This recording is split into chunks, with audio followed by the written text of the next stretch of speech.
तो hello guys, हम लोग आज डिस्कस करेंगे न्यूटन लॉज ऑफ मोशन की प्रैक्टिस सेट 1।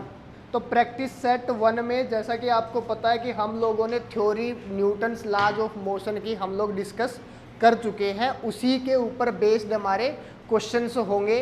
तो पहला क्वेश्चन आपकी स्क्रीन पे है, वो क्या है कि a car of mass 1000 kg moving with a velocity of 10 metre per second and is acted upon by a forward force of 1000 Newton due to engine and retarding force of 500 Newton due to friction. What will be its velocity after 10 second? तो पहला time आपके पास है कि आप इस question को solve करें। और अभी तो आप मुझे, जो बच्चे ऑफलाइन पढ़ रहे हैं वो मुझे अभी इसका आंसर बताएंगे, और जो बच्चे ऑनलाइन पढ़ रहे हैं वो क्या करेंगे, कमेंट सेक्शन में इसका आंसर लिखेंगे। ठीक है, तो आपके पास दो ऑप्शन ये अभी है कि आप या तो ऑफलाइन पढ़ रहे हो तो मेरे को अभी बताओ आंसर, और अगर आप ऑनलाइन पढ़ रहे हो तो कमेंट सेक्शन में इसका आंसर दो। आपके पास ऑनलाइन पढ़ने का एक और भी बेनिफिट है कि आप क्या कर सकते हो, स्क्रीन को पॉज कर सकते हो, जितना टाइम लेना चाहते हो उतना टाइम इस क्वेश्चन को सोल्व करने के लिए ले सकते हो। जब तक मैं इस क्वेश्चन को सोल्व करवाऊं उससे पहले आप क्या कर सकते हो, कमेंट सेक्शन में इसका आंसर बता सकते हो।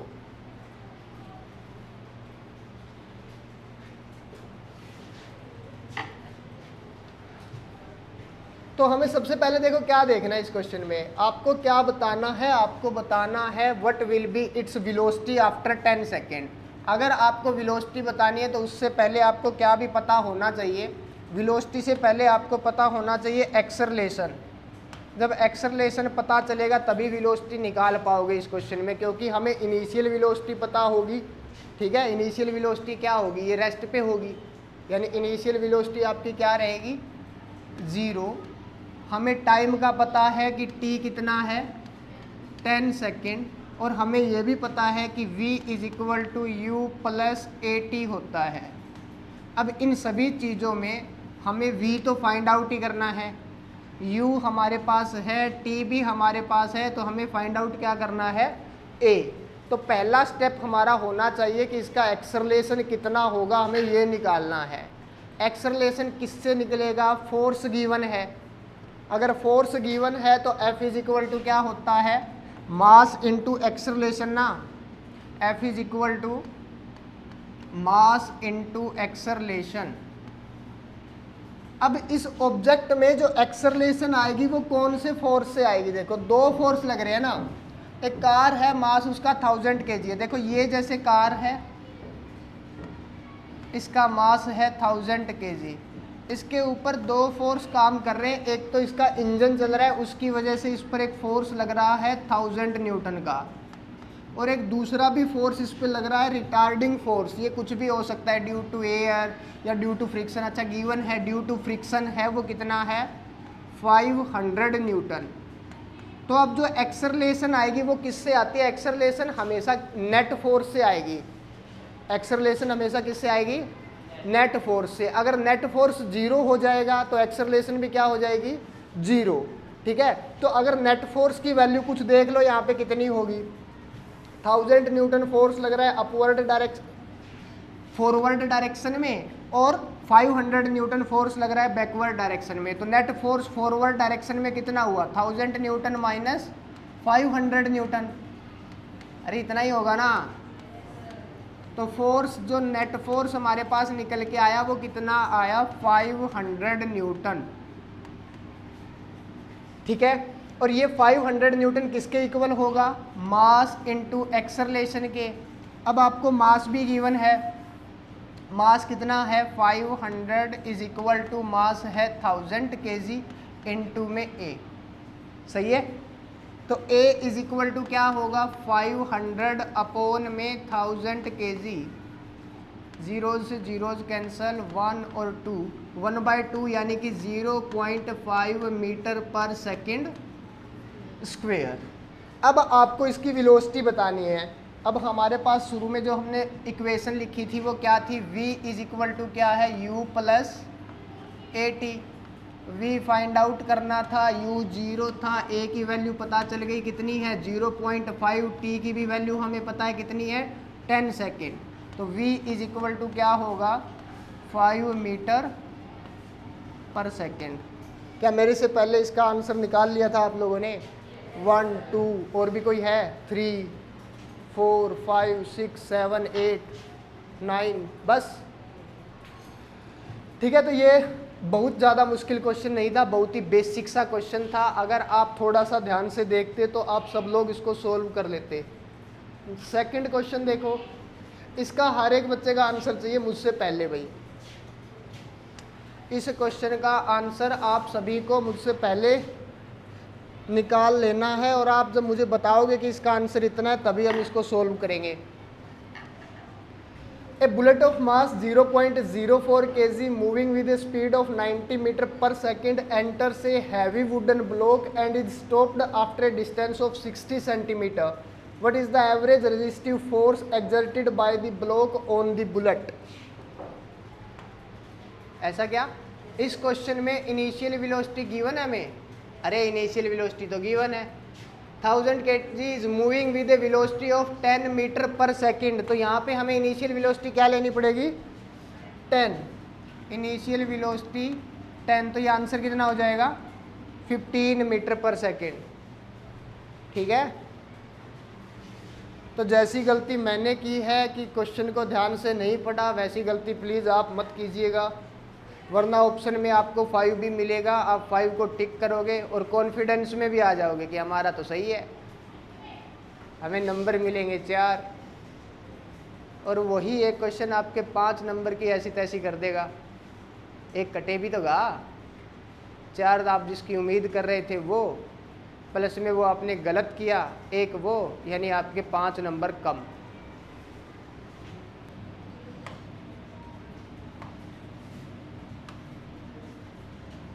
Can I solve? A bullet of mass 0.04 kg moving with a speed of 90 metre per second. तो मास हमें गिवन है, मास है 0.04 kg, उसके बाद moving with speed of 90 metre per second, यानी इनिशियल वेलोसिटी u गिवन है 90 मीटर पर सेकेंड। इसके बाद एंटर से heavy wooden block and is stopped after distance of 60 centimetre. s given है 60 सेंटीमीटर। अगर हम इसको SI यूनिट में कन्वर्ट करें तो लिख सकते हैं 60 इंटू 10⁻⁻² मीटर। इसके बाद what is the average resistive force exerted by the block on the bullet. तो हमें क्या F इज इक्वल टू क्या होता है, F is equal to mass into acceleration. Mass का हमें पता है ये रहा, एक्सरलेशन हम लोगों को फाइंड आउट करनी पड़ेगी। तो कैसे निकलेगी एक्सरलेशन बताओ? दो फॉर्मूले यूज कर सकते हो, या तो S is equal to u t plus half a t square लगा दो, ठीक है, या फिर आप लगा दो v square minus u square is equal to 2as। v square minus u square is equal to 2as। अब देखो क्या हुआ कि कहता है कि enters a heavy wooden block and is stopped. Stopped का मतलब क्या हो गया, फाइनल वेलोसिटी 0, ठीक है, फाइनल वेलोसिटी आपकी आ गई 0, माइनस में इनिशियल वेलोसिटी कितनी थी 90 मीटर पर सेकेंड, यानी 90 का square, 90 into 90 is equal to 2as। तो 2a हमारा, हमें a फाइंड आउट करना है, 2s यहाँ आ जाएगा, यहाँ पे सामने रहा केवल a। तो क्या निकला 90 इंटू 90 अपॉन 2 इंटू s की वैल्यू कितनी थी 60 into 10⁻⁻² 60 into 10⁻⁻² is equal to a। अच्छा 0 से 0 कैंसिल हो जाती है, ये 10⁻⁻² ऊपर जाएगा 10⁻+2 बना देगा, इंटू में 9 इंटू में 90 अपॉन में 2 इंटू 6। तो यहाँ पे हम लोग क्या कर सकते हैं, 3 पे देखो ये आ गया 3, ये आ गया 2, उसके बाद ये 1 और ये आपका क्या आ गया 45। तो हमारे पास a की वैल्यू हमें मिली कितनी 45/2 इंटू 3 इंटू 10⁻²। कैलकुलेशन सही है ना बिल्कुल। इसके बाद हमें क्या फाइंड आउट करना था, रेजिस्टिव फोर्स। तो F इज इक्वल टू क्या होगा, मास इंटू एक्सेलरेशन। मास है 0.04 kg, इतना ही है ना, 0.04 kg। इसका डेसिमल हटाएंगे, यहाँ आ जाएगा 100 इंटू में ए कितना है 45/2 इंटू 3 इंटू में 10⁻²। इससे ये पूरा पोर्शन कैंसिल हो गया, ये 1 ये आ गया 2, तो ये 45 2 जा 90, 90 इंटू 3, आंसर इज 270 न्यूटन।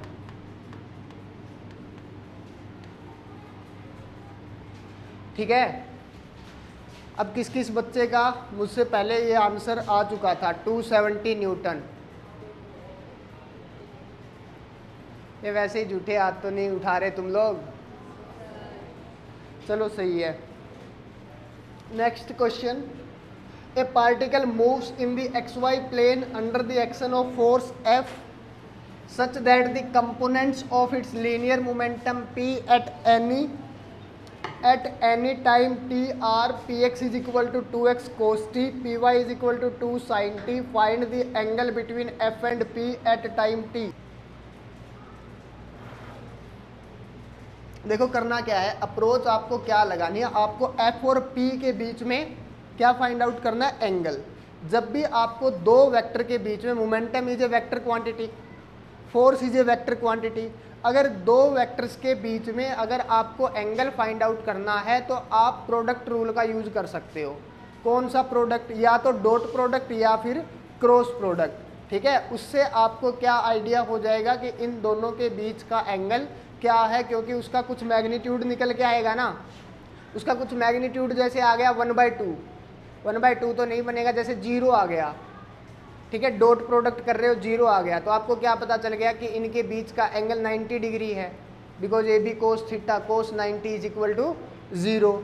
ऐसे ही अगर क्रॉस प्रोडक्ट कर रहे हो फिर 0 आ गया, तो उसका मीनिंग क्या है कि एंगल इनके बीच में क्या है, 0 डिग्री है। ठीक है, देखो कैसे, जैसे इन दोनों का, पहले तो आप ये देखो कि मोमेंटम है आपका क्या, एक तो Px लिखा हुआ है, Px is equal to 2 cos t, और दूसरा क्या लिखा हुआ है, P at any time t और Px is equal to 2 cos t and Py is equal to 2 sin t।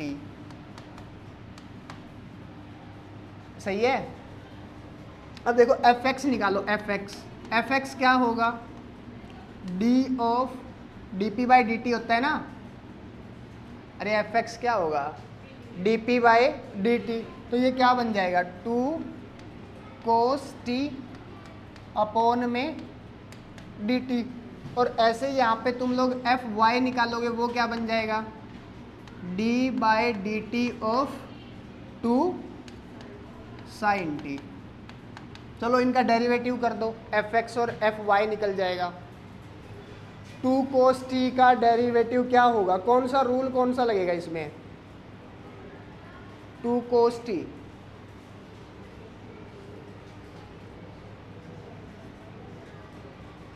cos का डिफरेंशिएशन क्या होता है, तो ये क्या बन जाएगा -2 sin t, और यहाँ पे sin t क्या बन जाएगा 2 cos t। ठीक है, Fx इज इक्वल टू क्या बना, Fx is equal to -2 sin t, और यहाँ पे Fy आपका क्या बन गया 2 cos t।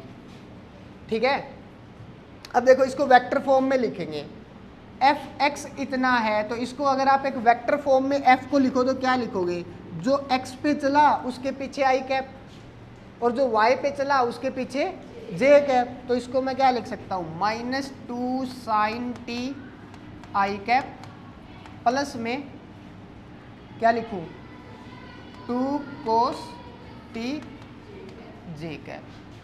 अच्छा, और ऐसे ही मोमेंटम को अगर लिखेंगे तो मोमेंटम आपका क्या होगा 2 cos t i cap plus में 2 sin t j कैप। इन दोनों का डॉट प्रोडक्ट कर दो अब, यानी कि i कैप को i कैप के साथ प्रोडक्ट और j कैप को j कैप के साथ प्रोडक्ट।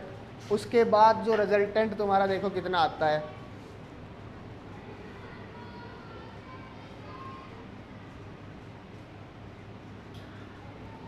इसका मैग्नीट्यूड भी निकाल सकते हैं हम लोग। मैग्नीट्यूड निकाल दोगे ना, कैसे निकलेगा मैग्नीट्यूड? रूट ऑफ एक्स का स्क्वायर प्लस वाई का स्क्वायर। अभी तो हमें ऐसे भी कर सकते हैं, देखो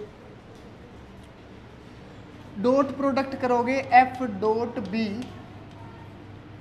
एफ डॉट पी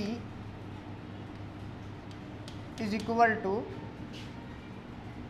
कितना लिखा हुआ है, माइनस का 2 साइन टी प्लस का 2 कोस टी, माइनस का 2 साइन टी और इनटू में 2 कोस टी, और उसके बाद प्लस में क्या आ जाएगा, प्लस में आ जाएगा 2 cos t into 2 sign T, 2 cos t into 2 sign T.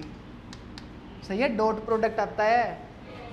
क्या होता था, अगर एक वेक्टर ए वेक्टर ऐसा है एक्स आई कैप प्लस वाई जे कैप प्लस में जेड के कैप, और दूसरा है x1 आई कैप प्लस में y1 जे कैप प्लस में z1 के कैप, तो हम लोग क्या करते थे, आई डॉट आई तो होता है 1, क्योंकि इन दोनों के बीच का एंगल कितना होता है 0 डिग्री।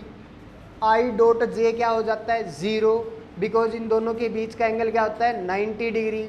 ऐसे ही आई डॉट के भी क्या हो जाएगा 0, यानी इनके बीच का भी एंगल 90 डिग्री। इसलिए केवल आई को आई वाले के साथ प्रोडक्ट करोगे, इसका इसके साथ और इसका इसके साथ। ऐसा सिखाया था।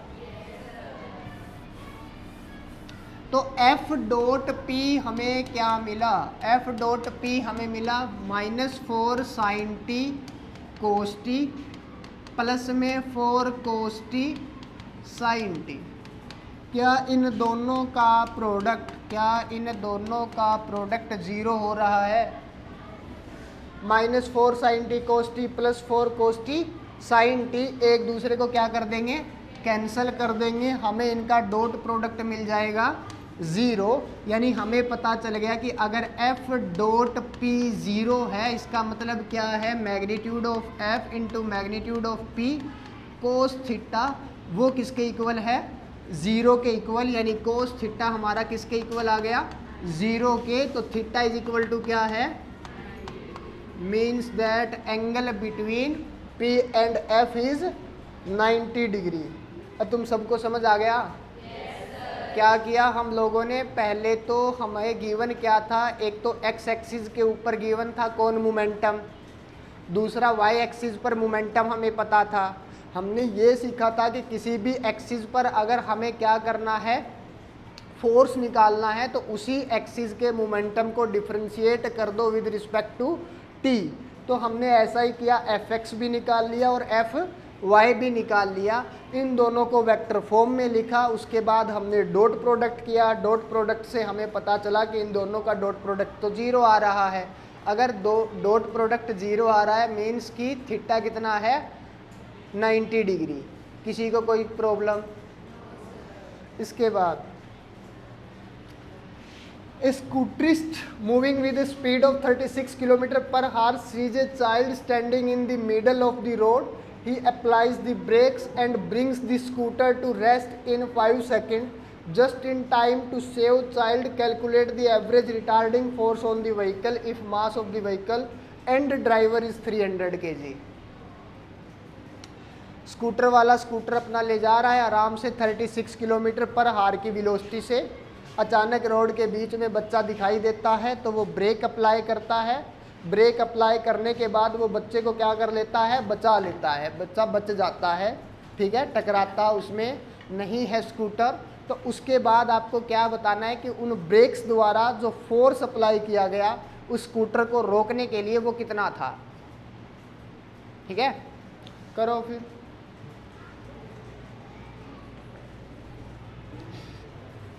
देखो क्या है, scooterist moving with speed of 36 km/h sees a child standing in the middle of the road. He applies the brakes and brings the scooter in rest in 5 seconds. पहले एक चीज़ तुम देख लिया करो, पहले तो कोशिश ये किया करो कि हर एक क्वांटिटी को हम लोग क्या कर लें, उसकी एसआई यूनिट में कन्वर्ट कर लें। ठीक है, अगर सभी क्वांटिटीज़ एक ही सिस्टम में दी हुई है, जैसे सभी क्वांटिटीज सीजीएस सिस्टम में लिखी हुई है, तो उसको कन्वर्ट करने की ज़रूरत नहीं है। यहाँ पर ये तो लिखा हुआ है 36 किलोमीटर पर हार और यहाँ पर ये लिखा हुआ है 5 सेकेंड, यानी हम इसको क्या कर लेते हैं, चेंज कर लेते हैं इन मीटर पर सेकेंड। तो इनिशियल वेलोसिटी यू गिवन है कितना, 36 किलोमीटर पर हार। कन्वर्ट कैसे होगी, कन्वर्ट होगी इसको मल्टीप्लाई कर देते हैं किससे, 5/18 से, ये 1 जा ये 2 जा, यानी कि 10 मीटर पर सेकेंड। ठीक है, रिटार्डिंग फोर्स निकालना है, F इज इक्वल टू किसके इक्वल होता है, मास इंटू एक्सेलरेशन के। तो हमें क्या चाहिए, F is equal to M A के लिए मास गिवन है, एक्सेलरेशन फाइंड आउट करनी है। हमारे पास एक फॉर्मूला था, फॉर्मूला क्या था, V इज इक्वल टू होता है U प्लस ए टी। यहीं से हमें पता चलता है कि V माइनस यू अपॉन ए भी किसके इक्वल होता है, ठीक है, U इस साइड आ गया, A अपॉन में आ गया। V फाइनल वेलोसिटी उसकी क्या होगी, 5 सेकंड में उसने क्या कर दिया, स्कूटर को रोक दिया। ठीक है, तो फाइनल वेलोसिटी हमारी कितनी आ गई, 0। इनिशियल वेलोसिटी कितनी थी, 10। टाइम कितना लगा, 5 इज इक्वल टू A। तो हमारे पास जो A निकल के आया वो कितना था, -10/5। यहाँ से इसको कैंसल आउट करेंगे, -2 मीटर पर सेकेंड स्क्वेयर। अब अगर आप इसको रिटार्डिंग फोर्स लिखो, इसको अगर आप रिटार्डिंग फोर्स लिखो तो आपको इसको नेगेटिव लिखने की आवश्यकता नहीं है, क्योंकि रिटार्डिंग फोर्स का मतलब ही यही होता है, रोकने वाला फोर्स। अगर आप इसको फोर्स लिखो तो आप इसको नेगेटिव लिखोगे, दोनों चीज़ें एक साथ नहीं करेंगे। रिटार्डिंग फोर्स लिखेंगे तो नेगेटिव नहीं लिखेंगे, और अगर केवल फोर्स लिख रहे हैं तो नेगेटिव लिखेंगे। मास इंटू एक्सेलरेशन होगा, मास गिवन है कितना, शायद 300 kg, और एक्सेलरेशन हमारी आ गई कितनी, 2। तो आंसर इज 600 न्यूटन। 600 न्यूटन। सभी का ये आंसर निकल गया था। तो बस आज हम लोग इतना ही पढ़ेंगे।